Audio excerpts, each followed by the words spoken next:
Namaste, Assalamu alaikum, Shalom. Ni hao, buenos dias, buenos tardes, etc. Aquaba, welcome. What up, though? This is Cafe Melange. Week numero 8, session numero 3. And it's way past half past at this moment. Late start, late lunch. We're still doing this for those that got the access. Still working on the reach outs and everything. And like I said, late lunch. Actually started this joint earlier so that if anybody jumped on, they would be here. And thus I was multitasking lunch and having that open. So it was effectively a mukbang. Cafe Melange mukbang. Unrecorded though. Haha. So anyways, here we go. We got a number of cosas to share today. And I had to write notes this time, at least a list of what it is.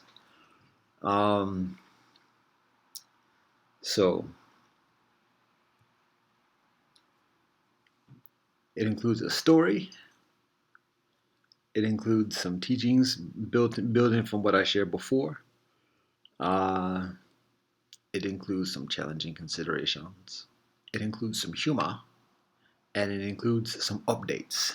So that's what we got. Ubuntu is the first one. Routines and rituals is the second joint. Circle of needs is the third joint. Humas. That's some Spanglish for humor. Further of the hue. Haha. That's some Mélanger Spanglish. How about that? And then updates. That's English. So here we go.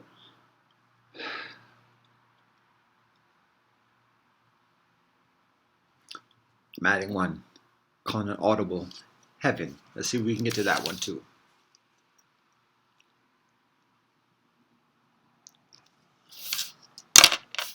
All the way. There's some other things too, but it's enough as it is. And no late. So here we go. See how fast we can, how expedient we can be on this one. So, Ubuntu. I got a story that shares Ubuntu, a lesson that is recently learned, recently considered. But the story begins, nearly 20 years ago. How about that?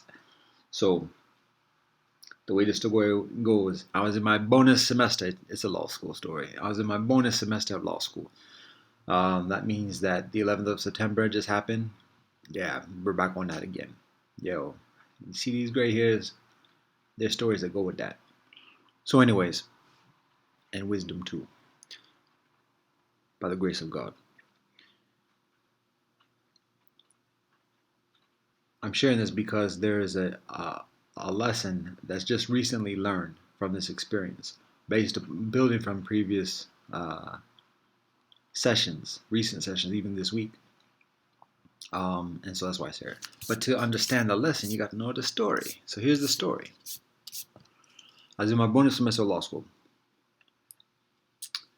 After having been failed, and the 11th of September happens, the attacks occur, and there's the hysteria and paranoia.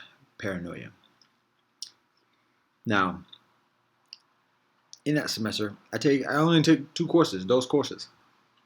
One is globalization and its discontents. I got the textbook I carried around with me still. Saskia Sasson. Sounds rather provocative, but anyways, that was one class. This story is from the other class that I take, which is negotiations. How about that?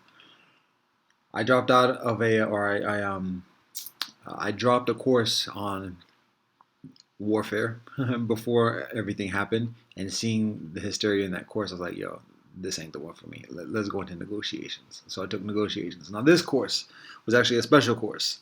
It involved a lot of exercises, meaning like role-playing situations, going through different situations and engaging in the negotiations with classmates, sometimes one-on-one, sometimes in teams, and additionally sometimes in the group in front of the class. So, and then there are obviously readings and strategies and methodologies and explanations and discussion amongst all these exercises. So, this story is about one of these exercises. So, in this exercise, basically the entire class. I'll say this for those who think it matters.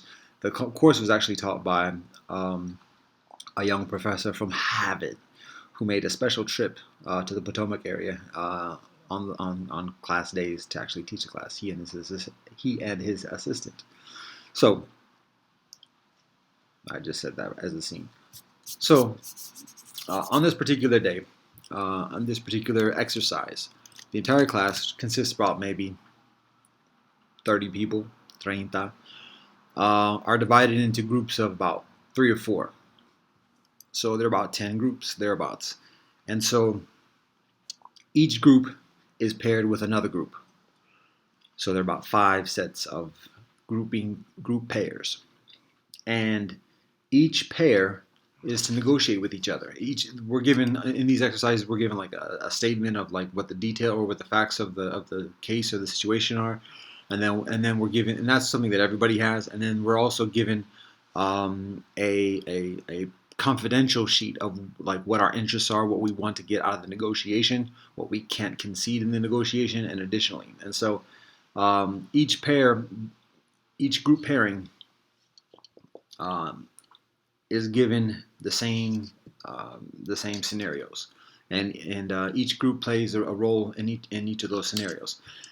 It may be that there might not have been a confidential sheet on this one. People might have all groups might have had the same exact information, and it was just a matter of who can get the most out of the other group. And it was basically a simple format. There was the negotiation process included something like 5 stages, and then in each stage, there were like 3 options. Or actually, there were 2 options, but there are a number of different like scenarios that can come out of those 2 options. I think like 4. Yeah, that's what it is. So, but this is basically the thing. In each of the scenarios in each 5 stage, the two groups in each pair can either agree and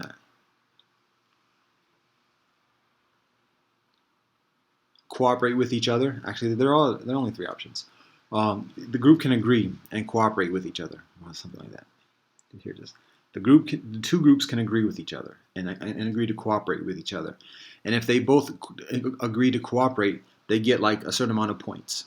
And it would be like something like maybe over 50 or something like that, maybe like 40, something like that. If both groups disagree, don't cooperate, can't negotiate, can't agree, then the group gets 0 points. Both groups get 0 points if they both disagree.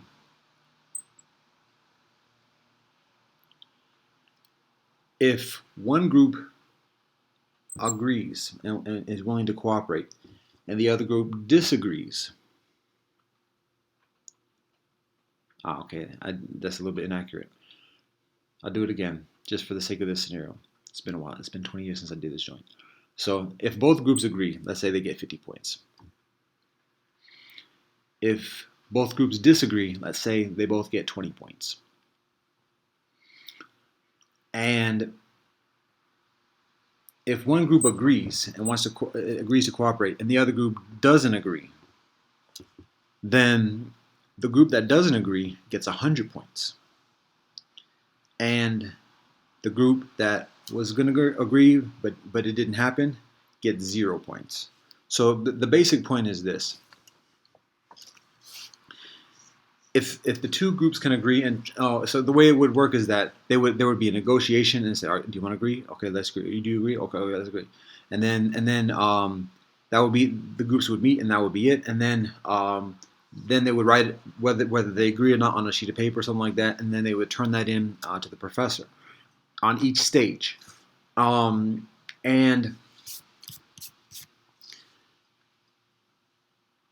so it was like a secret ballot of like who if they actually agreed or not, regardless of what the negotiations were. So basically, the team at the end of the 5 stages, the group with the most points wins the exercise. And so the way the point system is situated, if both groups agree, they get a fair amount of points. They get a nice number of points.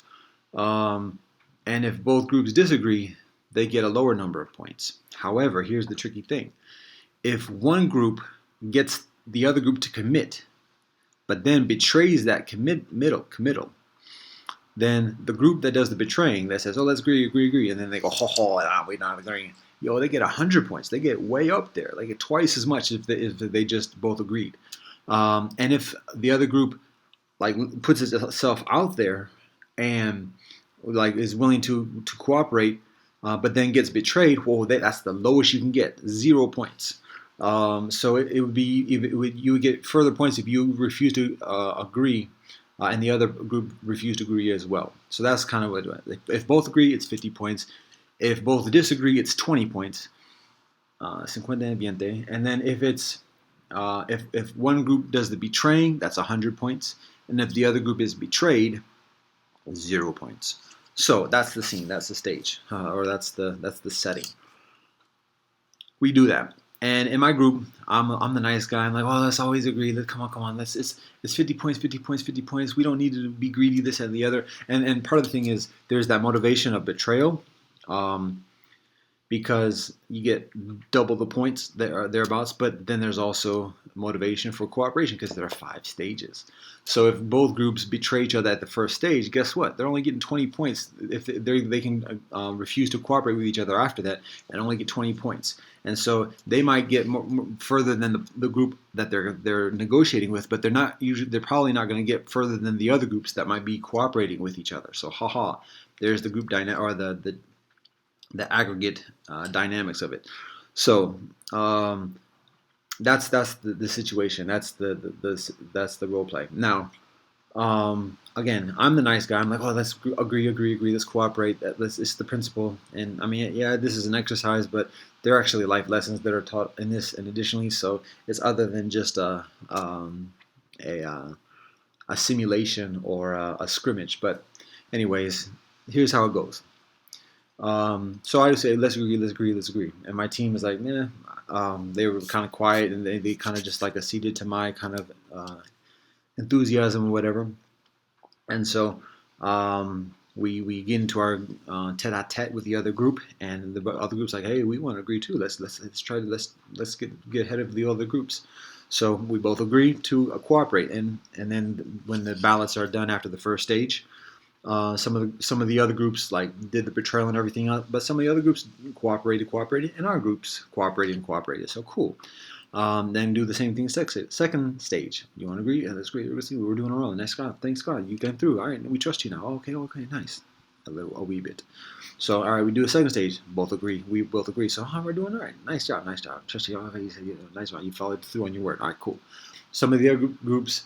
Once both groups betrayed each other, that was like a done deal. Like the point wise, but also trust wise, because you're not gonna. It's very difficult to trust another group again after there is already betrayal. So, like, it was just a question of like which groupings, which group pairs would be able to sustain that trust through all 5 stages. So after each stage, it became fewer and fewer. And then it was like the 4th stage, and there were like 2 group pairs left who had been cooperating with each other all the way. All the rest had betrayed each other at one point, so had 0 points at one stage or 20 points or whatever, and we're out of the picture. So we got to by the 5th stage. Well, entering into the 5th stage, our group pair was the only one that was left that had not betrayed each other. So we're like, all right, nice. And then so I was like, oh, final stage now. What are we gonna do? And so I was like, yo, come on, let's go out on top. Let's by that I mean together as the group pairs. Like let's continue to cooperate. And the other group is like, oh yeah, sure, sure, sure. Okay, cool. Let's do it. Yeah, we've been doing nice this whole time. We got look at all those other people. Da, da, da. Even if we lose second place, oh, it's okay. But yeah. So all right, we both agree to cooperate.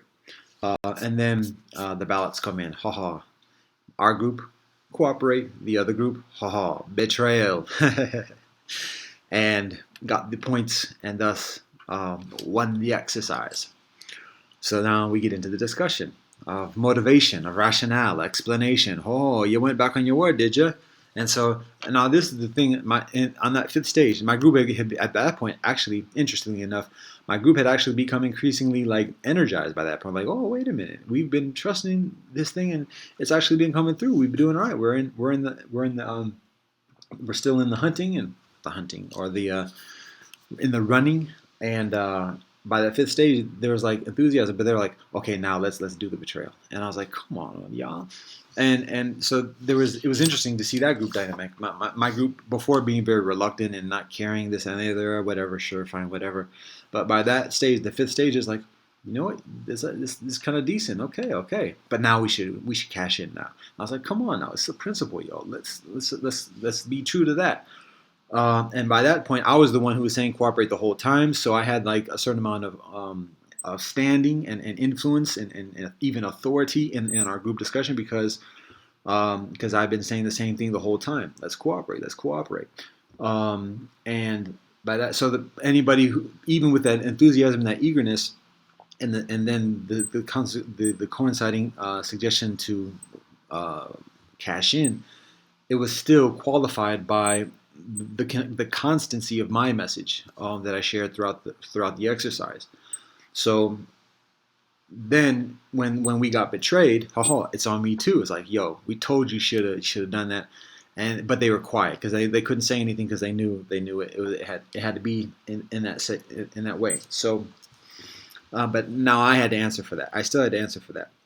My group trusted me, and we got betrayed. I have responsibility for that because I'm the one who advocated us being in that vulnerable position of being betrayed. So, where am I going to get that justice, that balance, in the discussion? Oh, and ask the other team. Oh, you said you're going to cooperate, did you? What happened to your word there?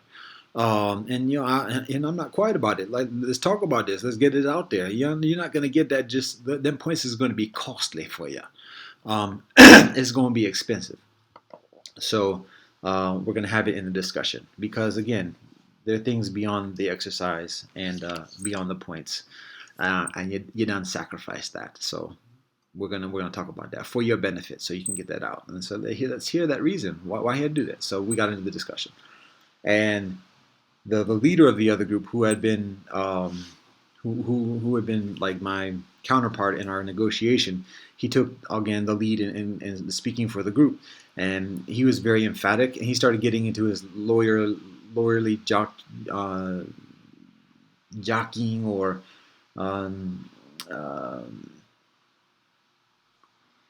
proclamations of like, well, we had to do this and the other. And it was very. I mean, it was like when cats like know they're saying BS, but are committed to it and overcompensate by just becoming increasingly animated and particularly when men do it like increasingly masculine and forthright and everything. So it's not even forthright. It's just demonstrative is another word of saying that. So anyways, that's what he was doing in the class. He was just saying a lot of empty stuff, but being very emphatic and very energized about it. And trying to like quiet the situation, like no. And then after I continue my point, like no, but you said you were going to do this, but you didn't do that. Or you sold out, did you? And I was being very candid about it. Now I wasn't being too hard or whatever, but I'm like calling a spade a spade. So anyways, he didn't like that. So he started getting to me. He's like, well, it was because of you and you. It was because of you. We had to. And I'm like, what? What are you talking about? So when it got very obviously ridiculous, the professor intercedes. I was about to like unload or at least unleash a little bit after the guy started coming at me and saying it was faulting me and my team's fault. We had to do it because you did this and the other. I'm like, nah. And then the professor stops and says, oh. And then he says a little bit of word about, again, trust and knowing what a person's about, and and basically about corruption and this and the other. And there were a lot of innuendos that were in that professor's comment, but the innuendos were dissatisfactory. So, um, anyways, that's the story. Now,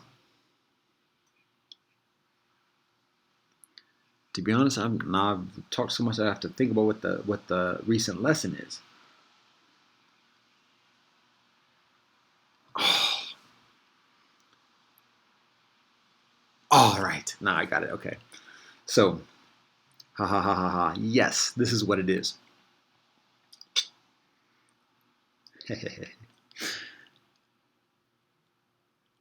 I thought about another way of ending that exercise, a better way, perhaps, of ending that exercise on that fifth stage. Um, and this just occurs to me after 20 years later, this past week, after talking about law school. Um, but this is epitomized within another scenario about the principle of Ubuntu. I am because you are, recognizing our mutuality, our interdependence, um, how our well beings are inextricably linked with each other, and thus behooving us to cooperate with each other. And there's a story of a researcher who goes to Africa, and presumably South Africa or Southern Africa, Zululand, and thereabouts.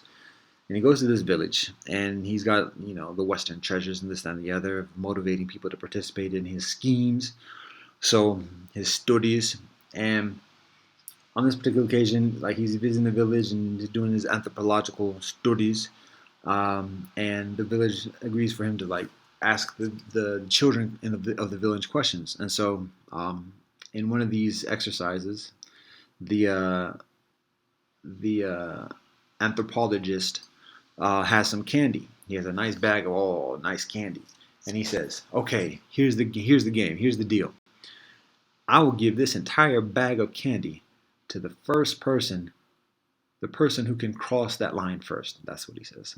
Effectively, that's how the story goes. I'll give this bag of candy to the person who can cross the line all the way over there first. Whoever runs the fastest and crosses the line first gets this entire bag of candy. And so the children just, their eyes light up. Oh, that candy. Oh, that's nice, nice, nice. Oh, yeah. So, boom, the race begins and the children run in one telling of the story. In another telling of the story, no, they run. We'll just keep it to that one. They run, run, run, run, run. But when they get to the line, haha, they stop. They hold hands, and they all cross the line together. And so the anthropologists don't know what to do with that one. So he gives the candy to all of them. And he asks them again in the discussion part, why'd you do all that? And in response, the proclamation of Ubuntu is shared. Like, we only enjoy the candy when we can enjoy it together. And so we are unconcerned about having the entire bag for any one of us. It's a matter of sharing. That's the nature of things. So, inspired by that teaching, I think of another way of ending that exercise.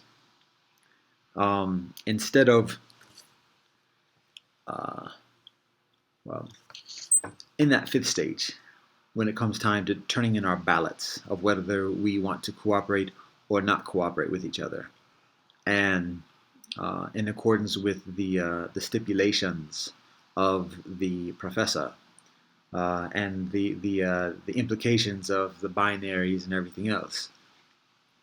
It's a matter of like going to the other group and be like, "Yo, we tied at this moment. Just finished the fourth stage.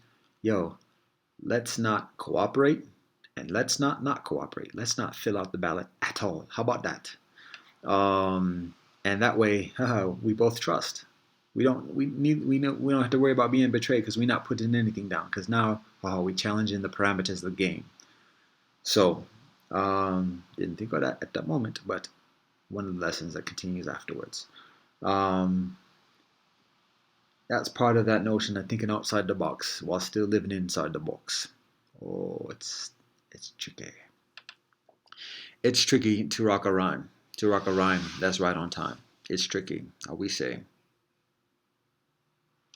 Anyways, all right. That's cosa número uno. Cosa número dos. Routine and rituals. So, a few things precipitate this consideration. What's I got to do with melange? That should be evident by this point. Um, Routines and rituals.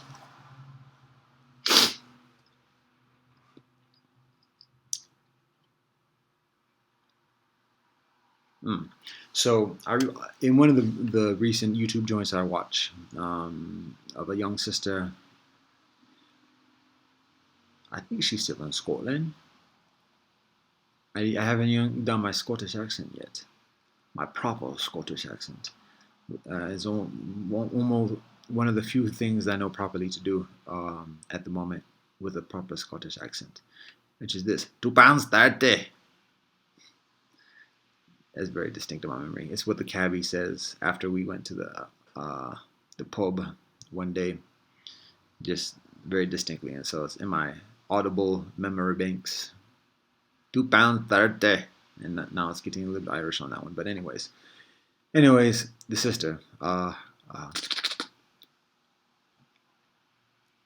Vanessa Canby, and her family, the Canby family. Presumably, again, I'm not sure if it's her maiden name or her married name, but she talks.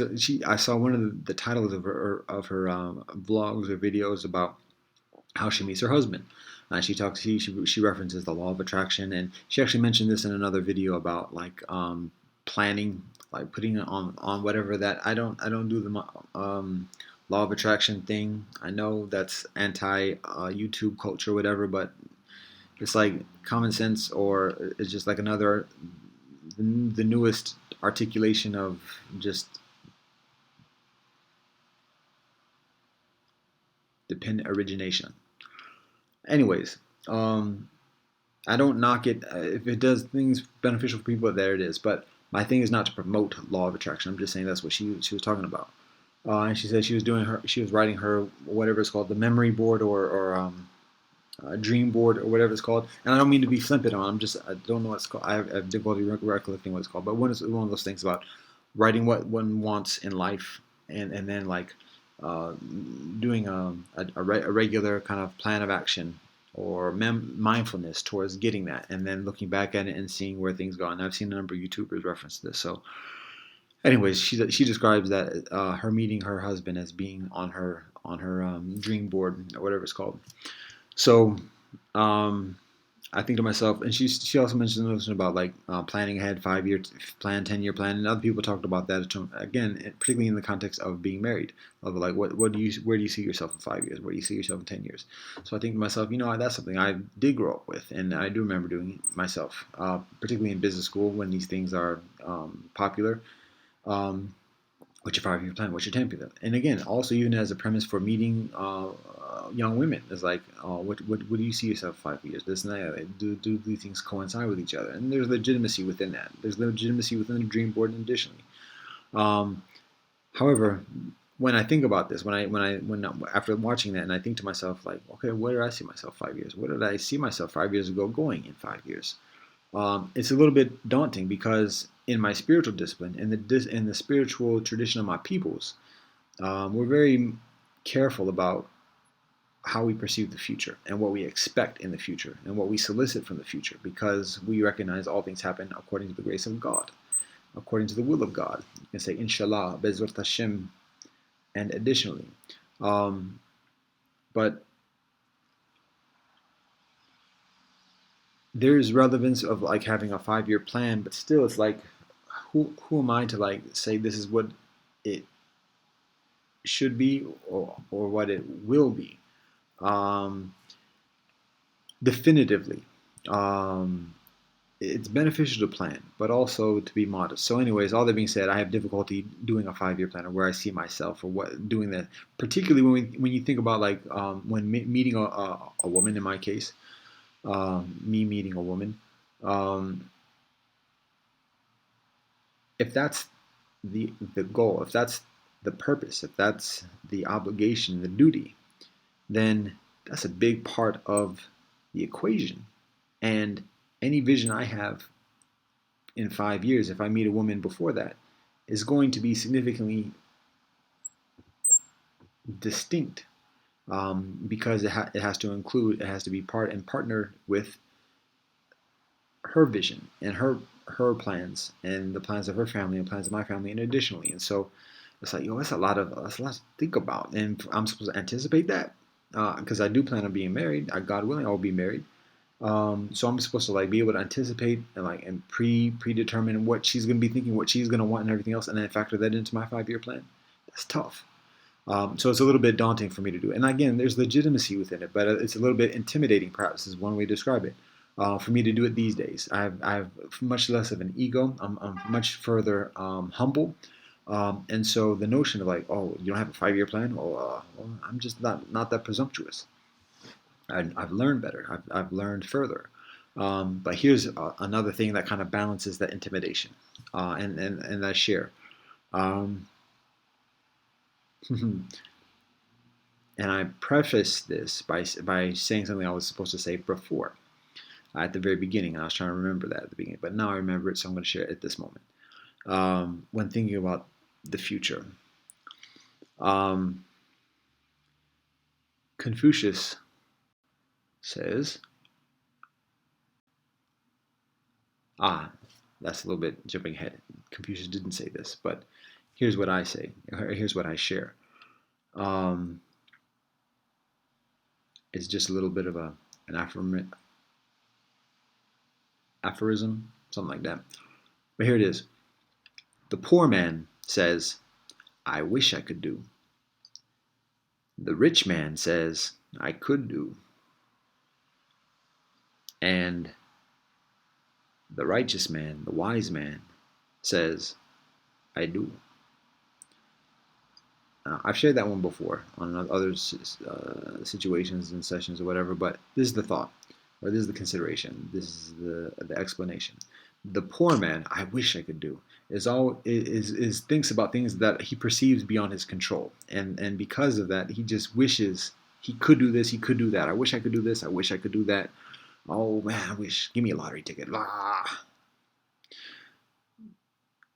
Give me a lottery ticket so I can add it to the recycling bin.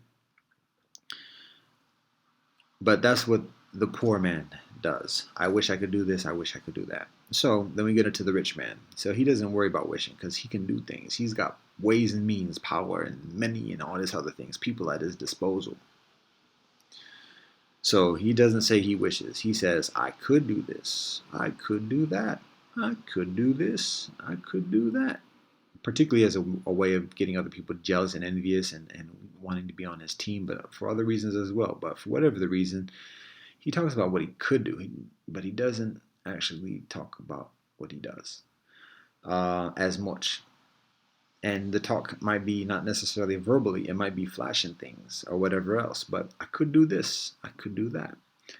So again, it's verbosity, even when it's nonverbal.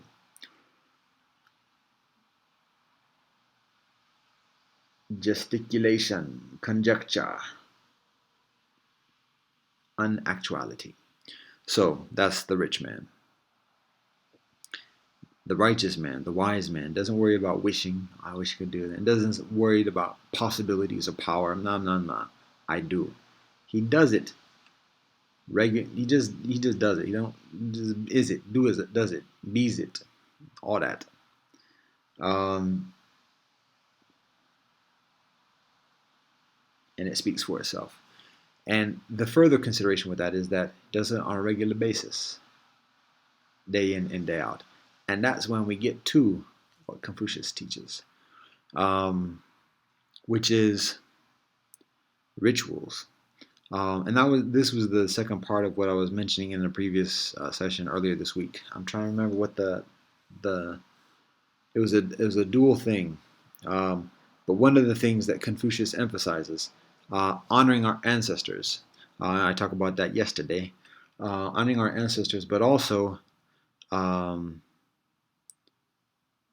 maintaining rituals. And so Confucius talks about that being a formula for stability, harmony within oneself and within society.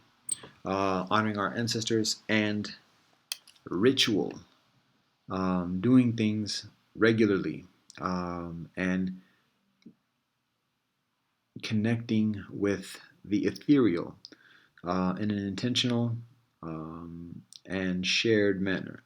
And that's one of the reasons why I mentioned, and I meant to mention that yesterday in terms of, or in addition to honoring our ancestors, also practicing our rituals. Um, so um, there's that. That's part of that I do proclamation. And many people, particularly Menlange brethren, who tend to be leery of organized religion or authoritarianism, in addition, they might say rituals. Oh, come on, man, you just said the R word. Whatever. Um, yeah, but it's need it's needed. It's necessary. And the consideration is we do rituals one way or another, and so it's a matter of being increasingly intentional and attuned with the conditions of the universe for our own benefit. So those are like formal rituals, traditional, spiritual, religious, but it's also our routines, because it's through our routines that we strengthen our experience of regularity and our experience of constancy and trust within ourselves, trust of ourselves towards others, and trust of others towards ourselves. People see us doing the same thing day in, day out, week in, week out. Yeah, we know what he's about because he's been doing it. We can trust him to do that, and this and the other. So um, it's rituals, but it's also our routines.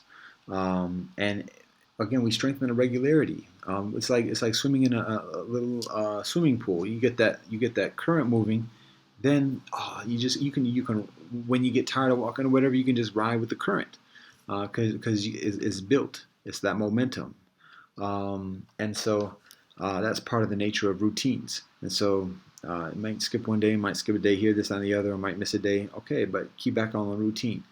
There's regularity, there's trust, there's strength. So there's that. Um, Additionally, when we talk about marriage, meeting a spouse, and additionally, rather than worrying about going online to online dating things, and I say that because I've been on it, and people are like, "Oh, you're talking about?" I'm just, it's unfavorable. It's not an optimal. It's not even. It's it's unhealthy, effectively. But I don't want to be too down on it. But rather than doing that, rather than going to bars or this and the other or other things, be in a routine. Go in the same places on a regular basis, and then when you see other people, uh, particularly of the opposite sex and with prospective mates, doing the same routine, now you see who it is that may be considered a genuine prospect for marriage, because they are doing the same things you are doing. And so when in being married, being together in partnership, it's not a matter of making huge adjustments and changing people's lives drastically. You're already aligned because your routines are already simpatico. And it might not be all routines, not everything that you're doing, but the things that you're doing that are most important to you when people are around you doing the same thing. Aha, there it is. May not be the most sexiest, this, that, and the other, but healthy, strong, regular, trust. So rituals and routines. Thus says Confucius. Um, there it is. Now, tres cosa. I has some people like that, and I don't do that because of people like that. It's just my thing. All right, tres cosa is circle of need. So in the joint yesterday, I kind of concluded with a somewhat of a provocative proclamation. And I have a continuation of that because there's some resonance. I've shared this with other people, and some people they don't get they don't. I shouldn't say they don't like it that much, but it's difficult. It can be challenging. So simultaneously, it can be liberating. So basically, the proclamation that I said was that the United States needs Mélanger, and Mélanger does not need the United States. And I explained why that is before um, in the session yesterday. So I ain't going to go into the details or the semi-details that I shared yesterday. But I will share this, what is considered since then, or further since then. Same thing, still stands. The United States needs Mélanger.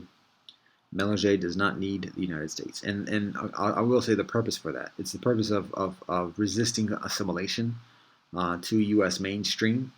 And with that knowledge, with that awareness, that mindfulness, with that truth,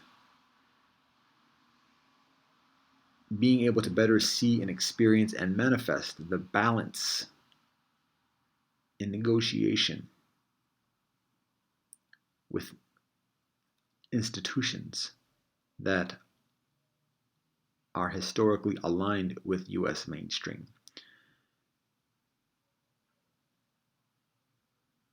And thus, in that greater balance with that truth, being increasingly strengthened to be oneself, particularly Mélanger self. Practice one's culture, heritage, language, religion, spirituality, ethnicity. So that's the purpose of that proclamation. It's not antagonistic. It's not. It's simply a matter of balance. And when things are extremely balanced, when things are extremely imbalanced, unbalanced, disbalanced, then balance can seem antagonistic. Let's get healthy. So now, all that being said, here's the further consideration: circle of needs. The further consideration is that it's effectively, or in many ways, a love triangle. There's another element here that is implicit but yet explicitly stated, and that is monoethnic, monoreligious. And the consideration is this: the United States needs Mélanger. The United States does not need any one ethnic group or religious group. The United States doesn't need it, technically, effectively. The United States doesn't need any one religious group. It doesn't depend on any one specific religious group or ethnic group. You can say, oh, boy, what about this, that, and the other? European, African, Mediterranean, Native, Asian. The United States doesn't need any one of those ethnic groups. It can do without any one of those ethnic groups. Same thing with all the religious groups. The United States does not need any one religious group. So there's a consideration. You can say, well, wait a minute. Oh, English, you're talking about English, Mr. English, Britain. The United States doesn't even need English people.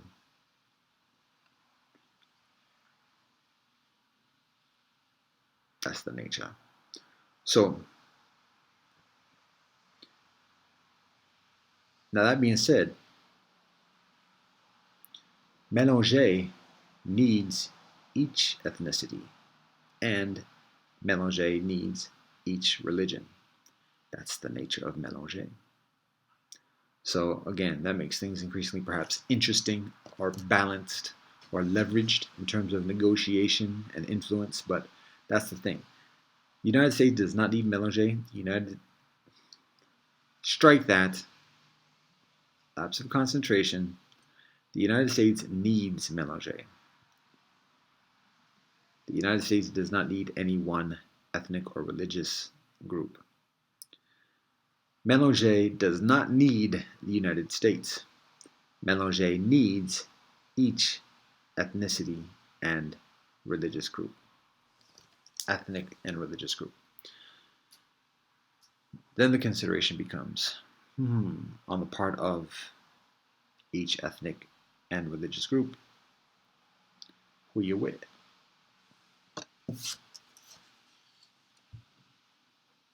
So I'm gonna leave that there. That the speculation or the pontification can go further into details about motivations, expectations, um, benefits with alignment in either direction. Um, but like I said, that's not necessarily the point of me sharing that at the moment. Um, I just share it to, to to build further from what is stated yesterday. I'm going on to cosa numero cuatro. Humor. So this is a humorous ditty. Um, Effectively unrehearsed, effectively unpracticed. So we'll see how it goes. Um, it does involve a certain amount of explanation. So um, here we go. See if we can keep this under an hour.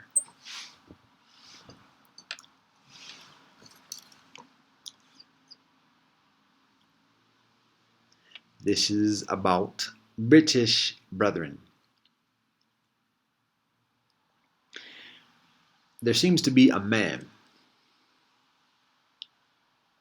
amongst British brethren who is well known by all Brits, by all British brethren, and particularly amongst middle class British brethren. And the way in which our British brethren speak about this man, he seems to be a man of the ancients. When we study the name of the man, the etymology, the history, he seems to have been around for a while.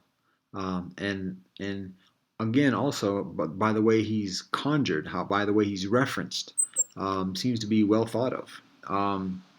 Because um, British brethren have a custom, a way of talking, whereby, again, particularly by the middle class, and the middle class that tends to be rather leery again of authority, distrusting, and kind of independent. So to speak of any kind of like particularly ancient men in categories, all races, all ethnicities, all classes. Speaking of this man, and particularly within the middle class, to speak of him in such a way says a lot. And the way it's done is that there's a custom of like referencing this man, and even like talking casually amongst loved ones, and additionally even like new acquaintances, and soliciting an affirmation if the listener is indeed familiar with who the man is. And so there is that reference to the man, but then immediately afterwards, there is a proclamation, and presumably it may be a teaching of that man. And so it's a matter of confirming whether the person is indeed familiar with the man, and then going on to proclaim something, presumably that the man teaches, a teaching of the man. Um, to communicate some of the experience of the speaker. So I'll give an example of how this goes. Oh, first, before I do that, I'll say this: the name of the man. The name of the man is what? And again, as he's referenced, he seems to be a man of stature in the history of Britannia, maybe a duke or an earl or even perhaps a king. The Earl of what? Um, but the way that he's referenced in conversation, daily basis amongst people, repeatedly, countlessly, is often as follows. He says something like, "Do you know what? It's a beautiful day today. You know what? Actually, there's beauty in every day, really. And you know what? Birds are fantastic. And you know what? Insects are amazing. Spiders are amazing. You know what? That's about enough." That's the joke. That's the humor. like I said, it's unrehearsed. So there it is. Now we go on to updates. We might actually finish this in less than an hour. Updates. So the mixed ethnicity, the mixed heritage discussion group is going on. We've been doing it tough for 2 months now, along the same time frame of these cafe mélanges, or is it cafes mélanges? Cafes mélanges. A mayonnaise of mélanges. That's enough. All right. We've been doing the mixed heritage discussion group for going on 2 months. Now we're starting up on 3 months now. 3 months. 3 meses. And there's been some waning. So again, I've been, particularly because of holy days, I've been lax or been reserved or unattentive in reaching out to people, and so seeing the results accordingly. And there's intention, God willing, I'll be picking that up within the next week and continuing on. But also doing it with a certain amount of awareness of where people are, and that's one of my challenges. With all this insight and everything else like that, things I share, oh, so brilliant, and so BS. I am. You know what? One of the challenges that I experience is being able to effectively relate with people. I can be congenial and additionally, particularly for, actually, I can be congenial continually, but I find people's patience in dealing with that can be somewhat temporary at times, or needing of rejuvenation. Anyways, it's helpful to like get a keener gauge and insight from people of like what's effective communication, what's effective experience, what are priorities, and additionally, and so in having some of these conversations recently, and particularly in the context of mixed heritage discussion group, it's like, okay, maybe even less structure. Like, and it's not even structured at this point, but like not even having a discussion group, because I started doing like a discussion topic and sharing that, like, hey, we'll talk about this, and I knew people were going to be as any further responsive than what people already were before that. But I was trying to think of something to motivate people to kind of get interest. That was as keen. Then this past week, the consideration was storytelling. Well, why now you want us to like come prepare with something? Come on, what you talking about? So now here we go. This is the next development.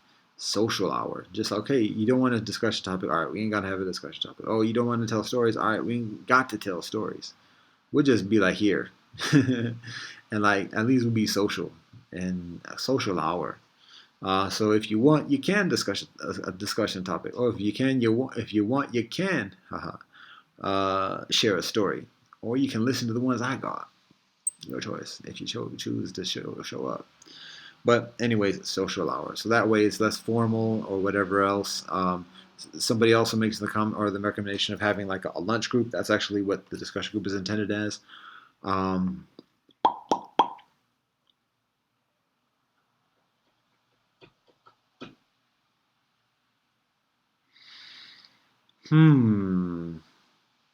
So yeah, social hour. That's how we're framing it, and so that's for the tres hour or the quince hour, the 3 p.m. 1500 hour session, as well as for the 19 hour, the 1900 hour, or the 7 p.m.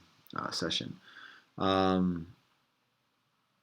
We're also following up with some other developments along those lines as well, but I'll leave it at that for the moment.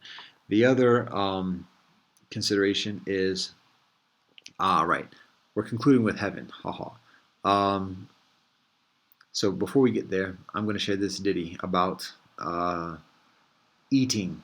This is a recent thought. Okay, mélanger, relevance. Well, we've shared Confucius. We've shared some British humor. We've shared the circle of needs is directly mélanger. Ubuntu is effectively mélanger, sharing. That's what we're talking about. So what's this joint got to do with mélanger? it's veganism. So here am I promoting and proselytizing my veganism. I'm just sharing my experience and my thought. And I invite anybody from any ethnicity or multiple ethnicity, mixed heritage, mixed ethnicity, to consider this, to think about it, to observe what I'm describing. Um, and this is how it goes. Um,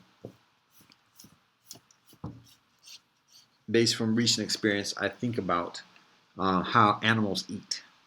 Um, and when talking specifically about veganism, a lot of people, particularly meat eaters, talk about the wild and what happens in the wild as a way of verifying what humans or what people do.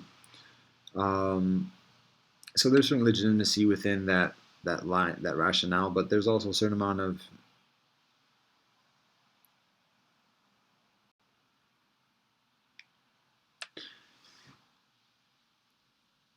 be that as it may, I share this observation of the wild, how animals eat. Um, and in a recent occasion of seeing bones being eaten by beings, I think about in the wild when lions kill an animal, a springbok, or an antelope, or a gazelle, or a zebra, or even a buffalo. I think about how the lions look when partaking of the carcass. And I think as many people can recognize and attest to, verify, it's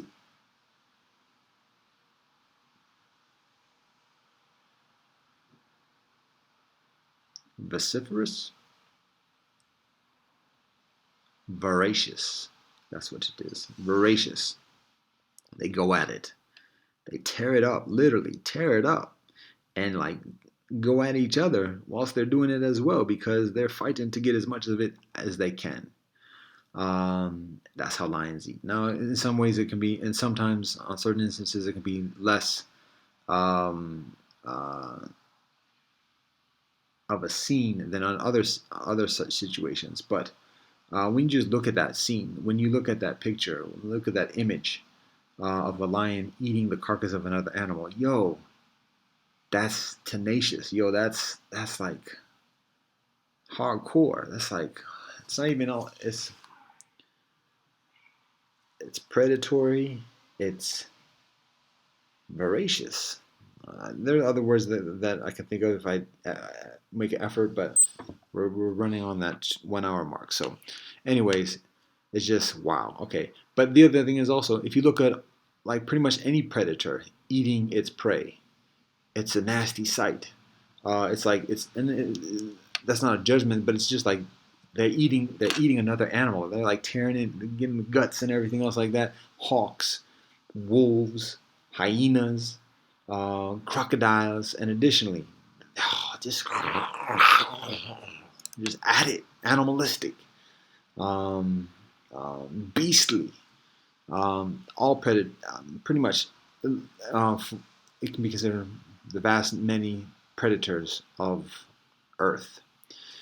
That's on one side of the coin. Now, on the other side of the coin, you look at how herbivores eat, animals that just eat plants. What does it look like when they eat? You watch the zebra in the grass, eating the grass. That's it.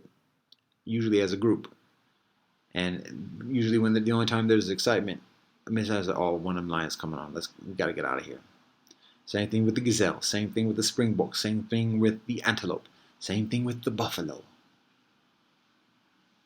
When they're eating, what do they look like? It's so peaceful, yo.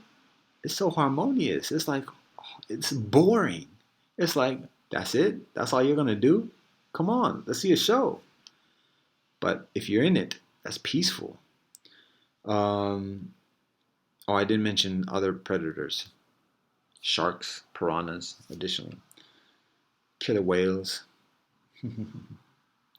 You can even say dolphins. You know, oh, dolphins. What? Have you seen the fish? Oh, but it's in their mouth. Yeah, maybe just because you're not seeing what's happening. Anyways, digression. When you watch predators eat, it's nasty business. And when you watch the herbivores eat, elephants even, elephants go at plants. And if you recognize the plant as a sentient being, you be like, yo, they taking out that plant. But at the moment, for most of us, we just see a plant as a plant, and we just say, oh, he's tearing up that plant, but he's still not like hurting nobody, presumably. When predators eat, all nasty business. When herbivores eat, yo, peace, peace, peace. So, when we look at people eat, when we look at meat eaters eat, you say, oh, wait a minute, it's so delicate, it's so refined and dainty. We got forks and knives, chopsticks even. Oh, we're using our hands. It's so ever delicate. We have the manners. We're having conversation. We have music playing sometimes, people do. We've got our finery on. It gets less civilized than this.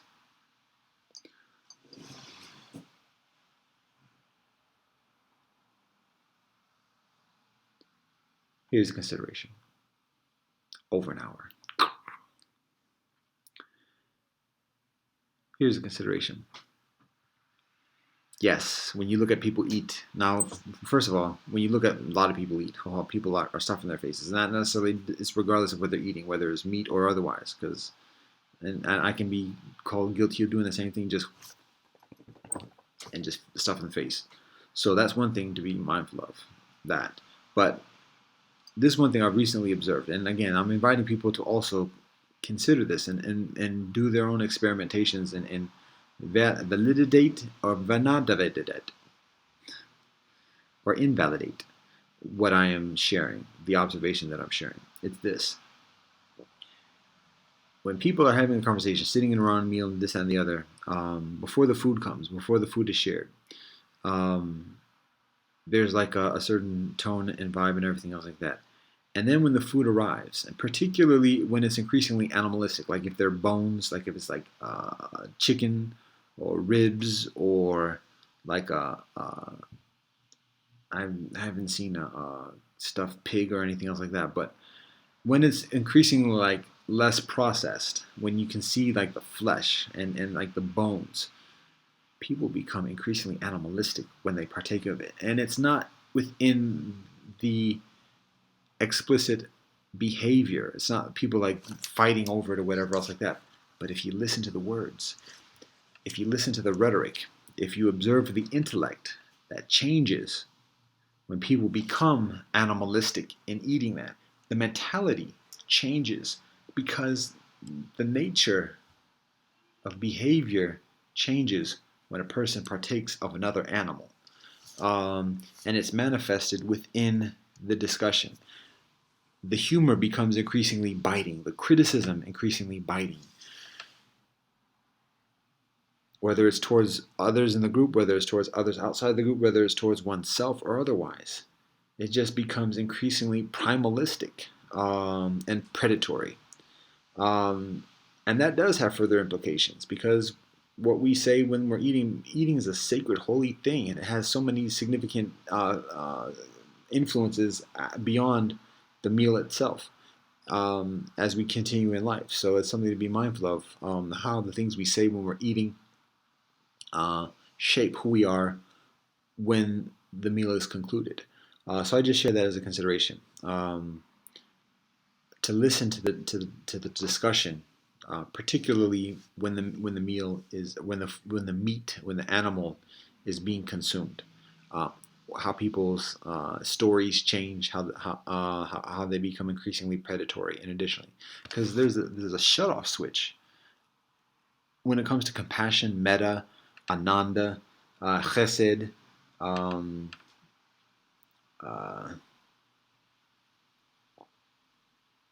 Habibi, when it comes to that benevolent nature, something in people, something in humans shuts off in order to desensitize and withdraw from what the actual act of what the person is doing, eating another animal, and but still talking, still interacting with each other. And so with that shut off, it's like, listen to those words, and you tell me. So, anyways, that's thought. Now, you say, well, you're going to end on that. I said, we're going to end with heaven. So, here's how we conclude this joint for today. It's still over now. Was it still over now? Oh, yeah. All right. Here's the thing.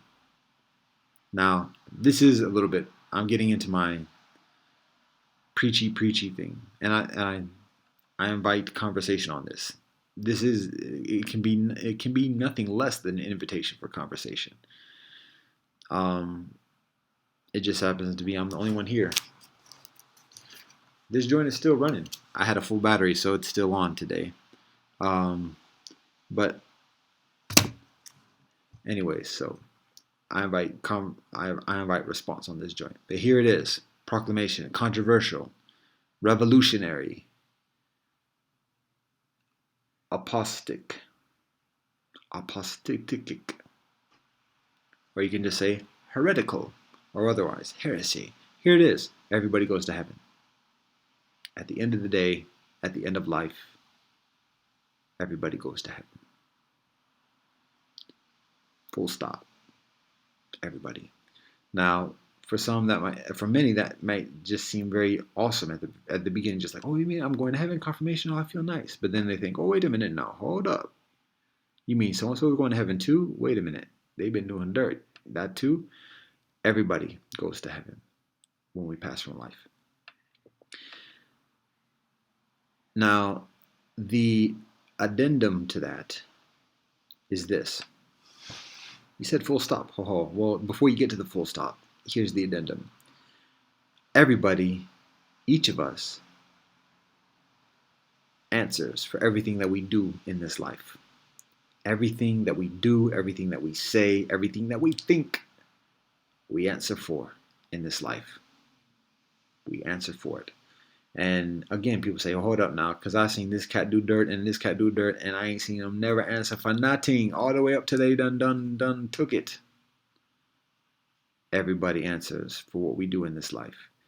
You may not see it. It may not be as evidenceable, visible, explicit.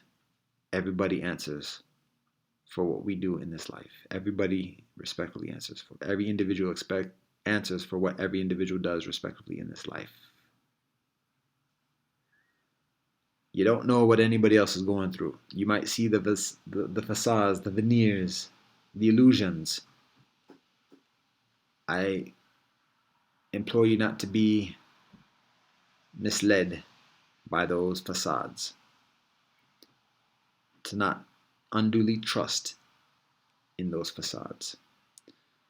You don't know all the suffering, the pain, the angst, the fear, the hatred, the despondency, and everything else that people are experiencing because of what they've done or said or thought before, even up to the time they take it. So eventually it's just a matter of trust, belief, because ain't no proofs. And the consideration is how this shapes us as we continue on. And again, this is an invitation for conversation at this point, because that's what this cafe melody is supposed to be. I ain't supposed to be doing presentations. I'm supposed to be just a dude on here saying, would you like something? Haha. So anyways, that's a consideration. Everybody goes to heaven. And that makes heaven easy. That makes heaven like, all right, automatic. Don't have to worry about it. Let me skate. Oh, bounce, skate. Anyways, yeah, I was just skate through life. I'm going to heaven, so why worry about anything? Okay, fine. But guess what? You got a ways to go before you get there. So you got some doing on that.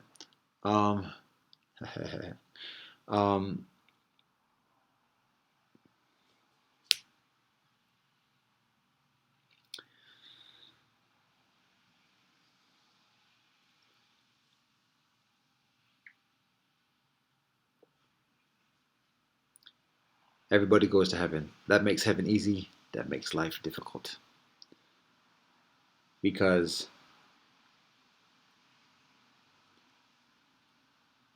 we've got to wrestle within this life. And even further, we have to be at peace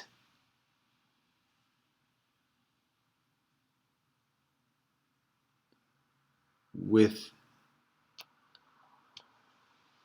the prospect of the destination of those around us. So that can be difficult. However, with a disciplined mind, with a disciplined practice, on a disciplined path, there is that equanimity that our prophets teach us. Muhammad alayhi wasalam, may peace and blessings be with him. The Buddha teaches, what Krishna teaches, what Moshe Rabbeinu teaches, what Jesus teaches, what Lao Tzu teaches, that equanimity, that universal peace, that universal love. That ain't easy. But when we have that, it makes it easier. And we're less concerned about what happens to this and the other, and paybacks this and the other. Forgiveness, a beautiful loan, teshuva.